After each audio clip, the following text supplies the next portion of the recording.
AGL Android 16 returns, but is he worth your hard-earned red coins?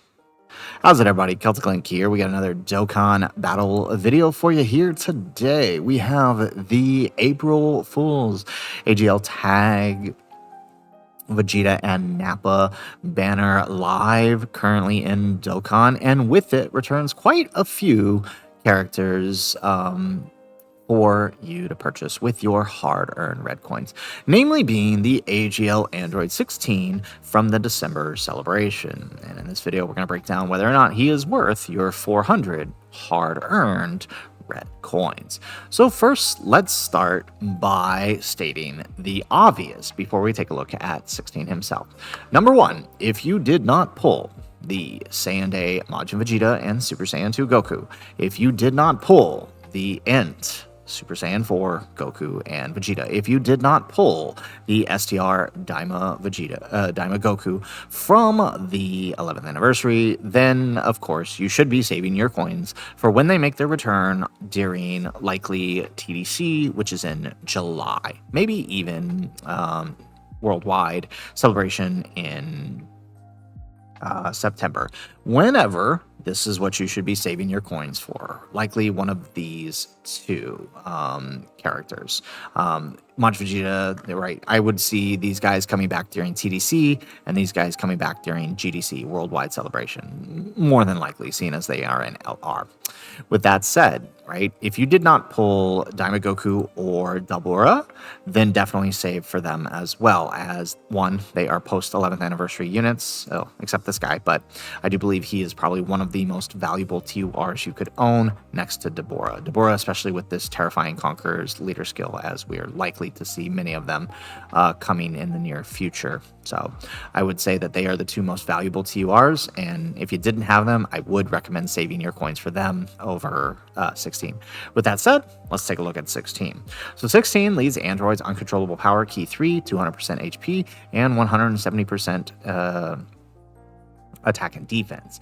He also gives an additional HP attack defense 50% for Android Cell Saga, Mission Execution, and Artificial Life Forms. His super attack effect will greatly raise attack defense for 4 turns, cause immense damage to the enemy.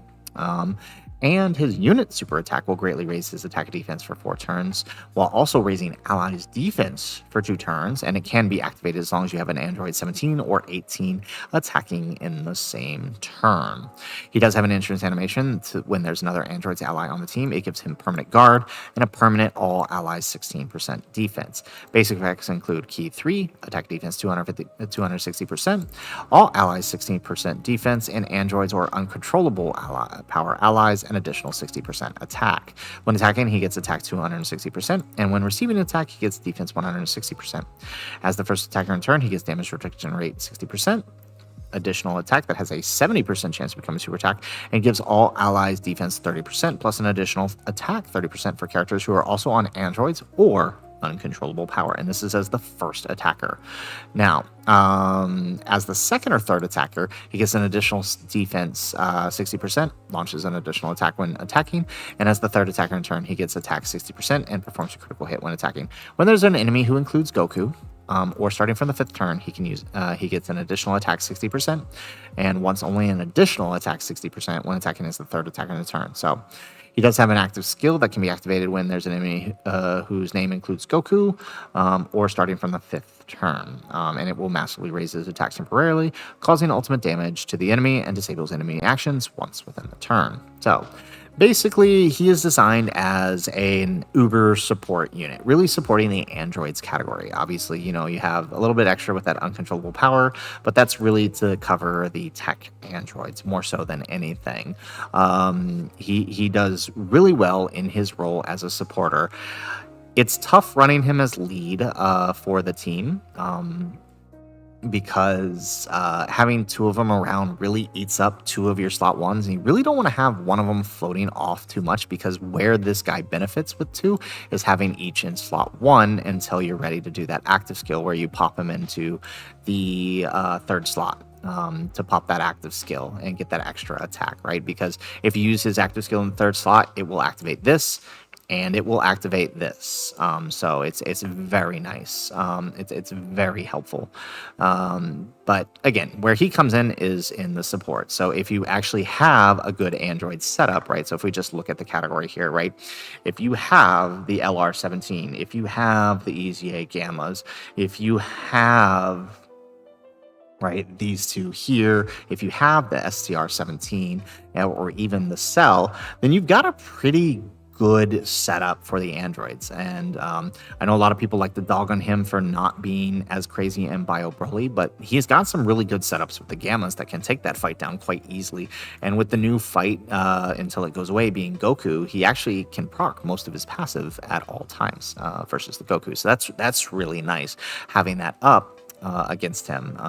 Again, where he really benefits, and this is hard to see in a fight like Bio Broly, is like getting both of them turn 1, or getting both of them turn 1 and turn 2, so you can start getting this and their support going, because then they become defensive monsters. The team is a little slow on offense, although not as much now with the Gammas and Gohan, but still pretty good. So all in all, right, if you did have the 11th anniversaries and you did have the Saiyan Day LR, then he's not a bad pickup for AGL 16, right? It's honestly not a bad pickup, considering it's only going to cost you 400 coins. That said, right, I would keep in mind that, you know, Daimagoku could return very soon. Dabura will likely see back in either August or August or October. So, you know, you may want to consider holding off until they make their return, because, you know, you may want these guys over him more so, but it really depends on your summoning schedule. If you know you're somebody who is going to summon enough to be able to pick these guys back up when they return, then by all means, go for it. As long as you have the team to set up and run them, it's a very fun team, and it can work very nicely. Again, Bio Broly is really the only major struggle. Cell Max is kind of a damage reduction check, which is tough for a character like 16, but there's enough other characters to help protect the rotations in that fight with 16. Now, with that said, looking at the rest of the banner, there isn't really much here that is necessary or helpful in terms of purchasing with coins. At this point, Tao, not that he can't be fun in some of the newer fights, it just, you know, he's probably not worth investing in at this point. You know, you'll pick him up when you pick him up.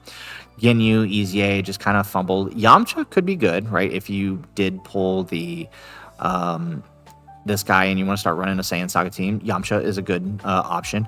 Raditz will have to see how his EZA turns out, right? He's very likely going to EZA based on this banner. So Raditz is likely to EZA, so we'll have to see how his EZA turns out. I'll do an updated video determining whether or not Raditz is worth it once we get his details, and I'll let you guys know if he's worth it. But for now, I would say just hold your coins on anyone else. There's not anyone else here on this banner that is ultimately worth you chasing like crazy. So guys, that is it for the video. That is my recommendation on who you should pick up with your hard-earned red coins.